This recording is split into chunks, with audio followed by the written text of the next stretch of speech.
Hello दोस्तों, स्वागत है आप सभी का अपने YouTube channel jet for teach एक नए वीडियो में। दोस्तों, आज की इस वीडियो में Bihar board matric exam final परीक्षा 2026 के लिए संस्कृत का पूरी किताब से आपको जो मंगलम पाठ है संस्कृत में, जो कि फर्स्ट चैप्टर है, उसके कुछ लघुतरीय प्रश्नों को हम देखने वाले हैं।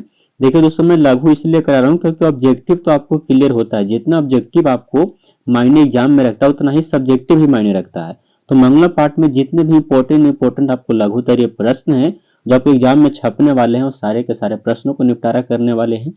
चलिए आज की इस वीडियो को अच्छे पूर्वक आप लोग ध्यान पूर्वक देखते रहिएगा लास्ट तक, क्योंकि वीडियो काफी अच्छा होने वाला है। तो दोस्तों के पास शेयर करिएगा। केवल ऑब्जेक्टिव पढ़ने से आपका अच्छा मार्क्स नहीं आएगा।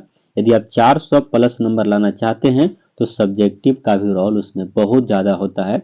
चलिए आज हम लोग सब्जेक्टिव में देखते हैं मंगलम का। बाकी वीडियो में अगले पार्ट में अगले वीडियो लेकर के आएंगे। दोस्तों के पास शेयर करिएगा। चलिए आज का पहला नंबर क्वेश्चन देखते हैं, जो कि काफी इंपॉर्टेंट है मंगलम पाठ में प्रश्न, उसी को हम देखने वाले हैं। चैनल पर नए हैं तो चैनल को सब्सक्राइब कर लीजिएगा। दोस्तों, यह रहा आपका मंगलम पाठ, मंगलम जो कि फर्स्ट चैप्टर है। इसका पहला प्रश्न देखिए क्या कहा गया है। पहला है कि उपनिषद का क्या रूप है, यानी क्या स्वरूप है, पठित पाठ के आधार पर उत्तर बताइए।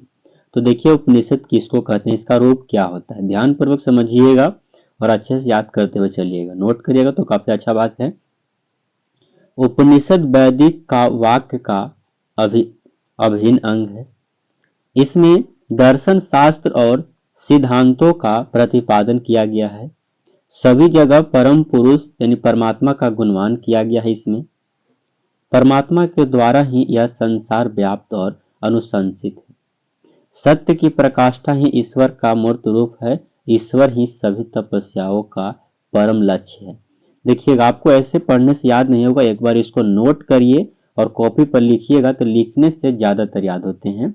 सब्जेक्टिव क्वेश्चन का यही एक रोल है कि आप यदि इसको जितना लिखिएगा उतना ही ज्यादा आपको याद होगा। यथा उपनिषद की उपनिषद वैदिक वाक्य का एक अभिन्न अंग है, जिसमें दर्शन शास्त्र सिद्धांतों का प्रतिपादन किया गया है और सभी जगह परम पुरुष परमात्मा का गुणगान करते हैं और किया गया है। परमात्मा के द्वारा ही यह संसार व्याप्त और अनुशंसित है। सत्य की प्रकाष्ठा ही ईश्वर की मूर्त रूप है और ईश्वर ही सभी तपस्याओं का परम लक्ष्य है। इसको आप लोग लिखिएगा तभी ज्यादा आपको याद हो जाए। दूसरा क्वेश्चन क्या है, देखिए आत्मा का स्वरूप क्या है, पठित पाठ के आधार पर आपको उत्तर देना है। देखिए कठोपनिषद में आत्मा का स्वरूप का बड़ा ही अपूर्व विश्लेषण किया गया है। आत्मा मनुष्य के हृदय रूपी गुफा में अवस्थित है। यानी आत्मा क्या है, छोटा से भी छोटा है, अणु से भी सूक्ष्म है और यह मानव के हृदय रूपी जो गुफा होता है उसमें अवस्थित रहता है आत्मा। देखिए क्या लिखा हुआ है कि अणु से भी सूक्ष्म है, यह महान से भी महान है। इसका रहस्य में समझने वाला सत्य कन्वेंशन करता है, वह शोक रहित रह जाता है। इसको याद आपको ऐसे रखना है कि आत्मा जो है से अणु से भी सूक्ष्म होता है, महान से भी महान होता है और इसको अच्छे से समझने वाला शोक रहित रह जाता है। इस तरह से आपको याद कर लेना है। अगला 3 नंबर क्या है कि मंगलम पाठ का 5 वाक्यों में परिचय देना है। मंगलम पाठ को 5 वाक्यों में परिचय दे दीजिए, जो भी आपको अच्छा लगे 5 वाक्य। इस पाठ में 4 मंत्र क्रमशः ईश्वास्या, कट, मुंडक और श्वेताश्वर नामक उपनिषद से विशुद्ध आध्यात्मिक ग्रंथों के रूप में उपनिषदों का महत्व किया गया है। इन्हें पढ़ने से परम सत्ता के प्रति श्रद्धा उत्पन्न होती है और सत्य के अन्वेषण की प्रवृत्ति होता है तथा आध्यात्मिक खोजों की उत्सुकता होती है और उपनिषद ग्रंथों की विभिन्न वेदों से संबंध है। इस तरह से आपको अपनी कॉपी पर नोट कर लेना है ताकि आपको याद हो जाए।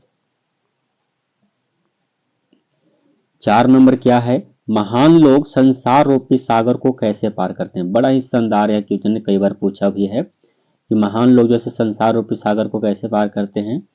तो श्वेताश्वर उपनिषद में ज्ञानी लोग और अज्ञानी लोग में अंतर स्पष्ट करते हुए महर्षि वेदव्यास जी कहते हैं कि अज्ञानी लोग अंधकार स्वरूप और ज्ञानी लोग प्रकाश स्वरूप हैं। यानी जिसके पास ज्ञान नहीं है वो अंधकार है और ज्ञान है जिसके पास वो प्रकाश स्वरूप है। महान लोग इसे समझकर मृत्यु को पार कर जाते हैं, क्योंकि संसार रूपी सागर को पार करने का इससे बढ़कर और कोई रास्ता नहीं है। काफी अच्छे अच्छे इसमें श्लोक दिए गए थे। अगला देखिएगा, विद्वान पुरुष ब्रह्म को किस प्रकार प्राप्त करता है, यानी विद्वान जो पुरुष ब्रह्मा को कैसे प्राप्त कर लेता है।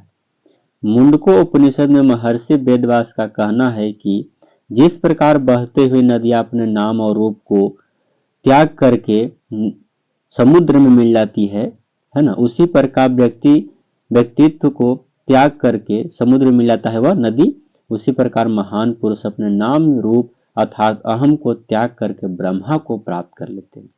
मैंने कहना यह है कि जिस तरह से नदियां अपने नाम रूप स्वरूप को छोड़ करके समुद्र में मिल जाती है, उसी तरह से जो महान पुरुष होते हैं अपने नाम स्वार्थ सभी को त्याग करके ब्रह्मा को प्राप्त कर लेते हैं।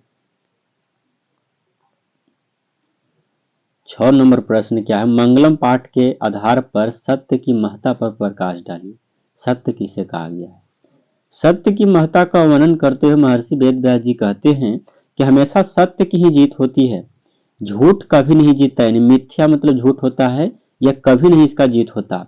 सत्य से ही देवलोक का रास्ता खुलता है और मोक्ष प्राप्त करने वाले ऋषि लोग सत्य को प्राप्त करने के लिए देवलोक जाते हैं, क्योंकि दो देवलोक जो है वो सत्य का खजाना है। इस तरह से आपको लिखा हुआ कहीं नहीं मिलेगा दोस्त, इसको अच्छे से आप लोग नोट कर लीजिए, याद कर लीजिए, क्योंकि एग्जाम आपके काफी नजदीक है। अगला क्या है, मंगलम पाठ के आधार पर आत्मा की विशेषताएं बताना है। आत्मा पीछे भी हम बताएं कि आत्मा हृदय रूपी गुफा में रहता है, छोटा से भी छोटा है, सूक्ष्म से भी सूक्ष्म और महान से भी महान है। मंगलम पाठ यहाँ पर पाठ होना चाहिए। पाठ में संकलित कठोपनिषद से लिए गए मंत्र में महर्षि वेदव्यास जी कहते हैं कि प्राणियों की आत्मा हृदय रूपी गुफा में बंद है। यह सूक्ष्म से भी यानी छोटा से भी छोटा और महान से भी महान है। इस आत्मा को वश में नहीं किया जा सकता है। विद्वान लोग शोक रहित होकर के परमात्मा अर्थात ईश्वर का दर्शन करते हैं। काफी अच्छे ढंग से लिखा गया है। आप यदि दोबारा पढ़ने की कोशिश करिएगा तो आपको 100% याद हो जाएगा। अगला है कि उपनिषद को आध्यात्मिक ग्रंथ क्यों कहा गया है।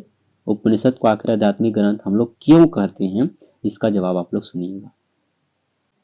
तो क्यों कहा गया है सुनिए। उपनिषद एक आध्यात्मिक ग्रंथ है क्योंकि यह आत्मा और परमात्मा के संबंध में विस्तृत व्याख्या करता है, बहुत विस्तार से व्याख्या करके बताता है। परमात्मा संपूर्ण संसार में शांति स्थापित करते हैं। सभी तपस्वासियों का परम लक्ष्य परमात्मा को प्राप्त करना ही है। देखिएगा, यह जो क्वेश्चन है यह भी काफी शानदार है और कई बार यह क्वेश्चन पूछा भी गया है, तो इसको भी आप लोग याद करिएगा। मैं कहता हूं कि सारे ऑब्जेक्टिव को एक बार नोट करके कोई भी रफ जो आप 20 वाला या फिर 30 वाला एक रफ की कॉपी ले लीजिए, उस पर लिखते जाइए। मैं 100% अपना खुद का एक्सपीरियंस बताता हूं कि आपको सारे के सारे ऑब्जेक्टिव याद हो जाएंगे। जितना आपको याद है उतना ही लिखिए और थोड़ा सा देख लीजिए जहां भूल रहे हैं तो 100% आपको याद हो जाएगा दोस्त। यह काम यदि आप करते हैं तो ऐसा नहीं कि आपको ऑब्जेक्टिव रटने से आपको बढ़िया नंबर आ जाएंगे। यदि आप पास होना चाहते हैं, 150 नंबर चाहिए फिर सेकंड चाहिए, तो आप ऑब्जेक्टिव रट के ला सकते हैं। और यदि चाहते हैं कि 80% लाएं, 90% लाएं, तो आपको दोनों पढ़ने होंगे। जितना इंपॉर्टेंट आपका ऑब्जेक्टिव है दोस्त, उतना ही इंपॉर्टेंट आपका सब्जेक्टिव भी है, तो दोनों आपको पढ़ने होंगे। इस तरह से आपके सारे सब्जेक्टिव लघु तरह के जितने थे 8 ही, मैं आपको यह नहीं कहता कि इसमें आपको 16 क्वेश्चन है, या 8 क्वेश्चन ही आपको याद कर लीजिए। 8 क्वेश्चन में से 100% आपको 1 या 2 क्वेश्चन आपको एग्जाम मंगलम से मिल ही जाएगा। बाकी दोस्तों पाटलिपुत्र वैभव का हम लोग विस्तार से अगले वीडियो में बात करेंगे, क्योंकि इसका थोड़ा सा चैप्टर बड़ा है और इसका विस्तार से के लिए अगले से इसके सारे लघु तेरे प्रश्नों के लिए हम वीडियो लेकर के जरूर आएंगे। आप लोग कमेंट करिए अगला वीडियो कब चाहिए। बाकी वीडियो को शेयर करिएगा दोस्तों के पास। उम्मीद करते हैं वीडियो आपको छोटा सा है लेकिन काफी पसंद आया होगा, क्योंकि लघु तेरे प्रश्न थे और सारे के सारे शानदार थे। चैनल पर नए हैं तो चैनल को सब्सक्राइब कर लीजिए, दोस्तों के पास वीडियो को शेयर कर दीजिएगा। मिलते हैं नेक्स्ट वीडियो में, तब तक के लिए जय हिंद प्यारे दोस्तों।